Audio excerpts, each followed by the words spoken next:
కొలిచి మొక్కితే కొంగు బంగారం, కోరిన కోరికలు తీర్చే కొండంత దేవుడు ఇంకెవరు గా ఏడుకొండల ఎంకన్న.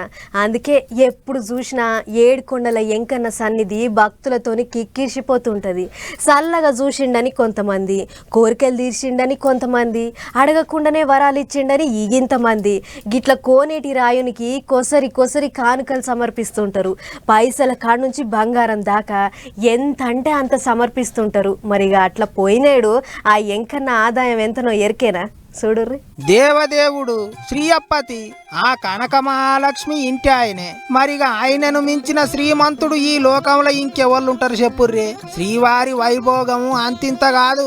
ఏడాదిలో ఎప్పుడు చూసినా ఎంకన్న సన్నిధి భక్తులతోని కిటకిటలాడుతూనే ఉంటది. కోనేటి రాయుని ఖజానా నిండుతూనే ఉంటది.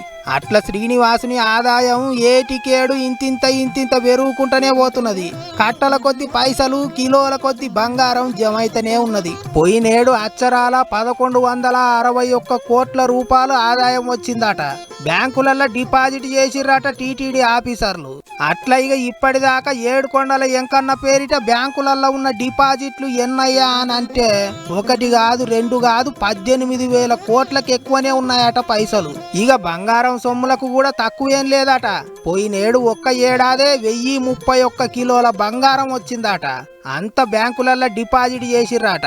ఇప్పటిదాకా శ్రీనివాసుని పేరిట బ్యాంకులల్లో ఉన్న మొత్తం బంగారం ఎంతయ్యా అని అంటే అచ్చరాల 11,329 కిలోల బంగారం ఉన్నదట. అటు పైసలు ఇటు బంగారం రెండింటి మీద వస్తున్న వడ్డీ పైసలే టీటీడీకి ఏడాదికి 1,200 కోట్లు వస్తున్నాయట. అంతేగా చూడర్రి వెంకటేశ్వరుని ఆదాయం ఎట్లున్నదో. రోజుకు 3 కోట్లకు తక్కువ కాకుండా స్వామికి కానుకలు సమర్పిస్తుంటారు భక్తులు. అట్లా పెరుగుకుంటూనే పోతున్నది. ఇచ్చేటోళ్ళు అన్ని పైసలు అన్ని సొమ్ములు సమర్పిస్తున్నారంటే మరి ఆ శ్రీవారు భక్తులకు ఇంకెంత ఇస్తుండాలి.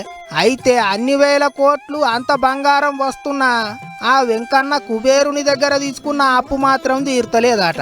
ఎంతొచ్చినా వడ్డీకే సరిపోతలేదన్నట్టు చేస్తాండు కుబేరుడు అనుకుంటారట భక్తులు.